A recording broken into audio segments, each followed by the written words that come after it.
İnsanlar ne zaman arkadaşlar o büyük hedefi, o uzun vadeli hedefi gerçek anlamda kafaya yazıyor, o zaman düşünmesine bile gerek kalmıyor. Kafa, beden her zaman bu hedef uğruna çalışıyor.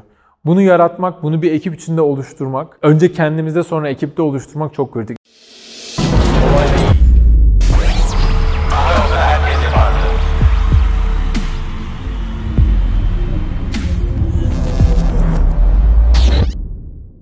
Ya Enes, abi geçen Obradovic'in o şeyini gördüm. Bir maç var. Maça 3 dakika kalmış.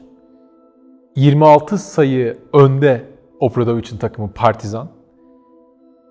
Ligde de 3'te 3 yaparak başlamışlar lige. Yani ligdeki ilk 3 maçın 3'ünde kazanmışlar. Adam abi molada 26 sayı öndeyken maçın bitimine 3 dakika kalmışken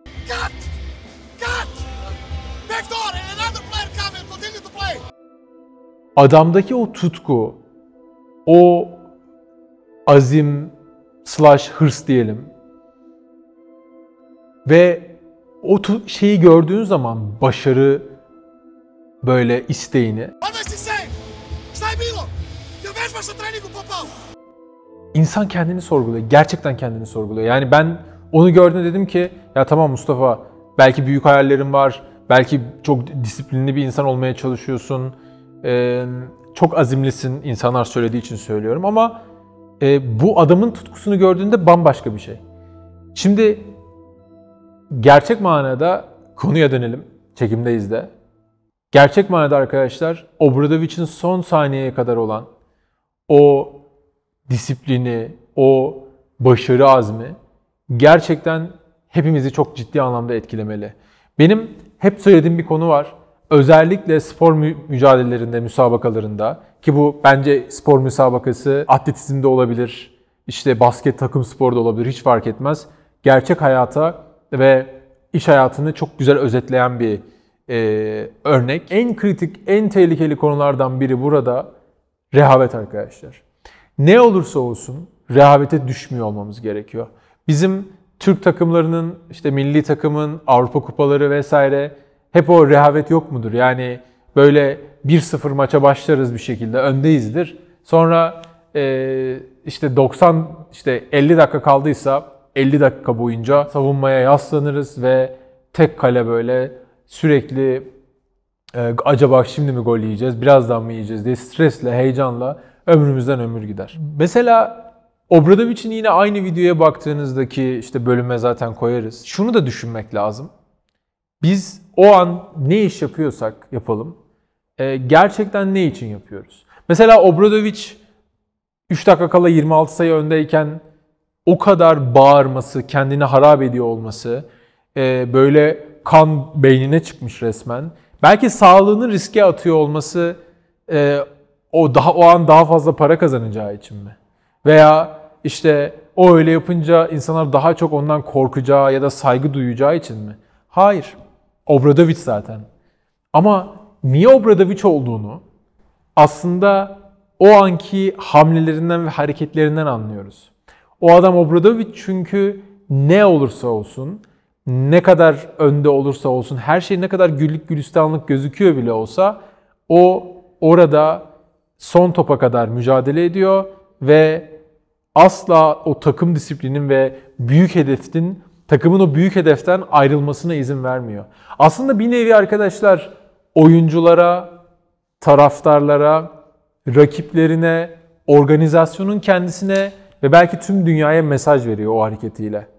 Çünkü herkes anlıyor ki o dakikada onu yapan adam normalde neler yapmaz yani. Ve bir taraftan da saygınlık kazandığı gibi rakiplerine de korku salıyor. Bu rakiplerin böyle gerçekten yüreğine korku salmak. Tamam, mesela bazen çok güçlü olsan bile düşük profil takılmak, yani güçlerini, rengini çok belli etmemek de güzel, doğru bir strateji olabilir ama bazen de doğru zamanı geldiğinde kendinden belki olduğundan büyük bile gözükmek veya etrafındaki rakiplerine, bu iş hayatında bir firma da olabilir, mesaj veriyor olmak, onları korkutuyor olmak çok değerli bir konu. Bunu Obradovic o kadar güzel ayarlıyor ki bir taraftan inanılmaz saygı kazanırken bir taraftan rakiplerine korku veriyor. Bir taraftan da tüm oyuncularına mesaj veriyor. Bakın, benim derdim kazanmak, para, pul, o bu değil.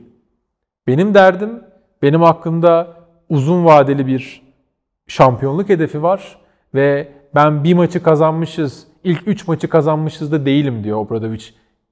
Tavrıyla mesajı veriyor. Diyor ki ben uzun vadeli başarıda, yani o maçın sonunu ya da o koşunun sonundaki o madalyada, kupada gözüm var diyor.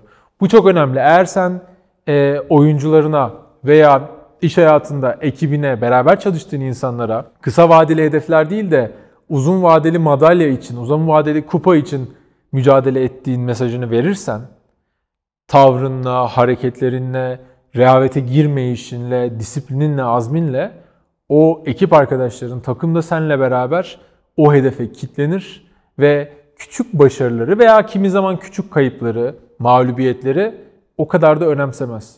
Her zaman gözü o büyük hedefte olur.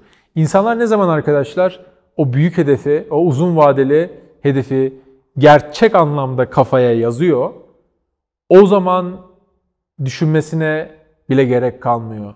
Kafa, beden her zaman bu hedef uğruna çalışıyor.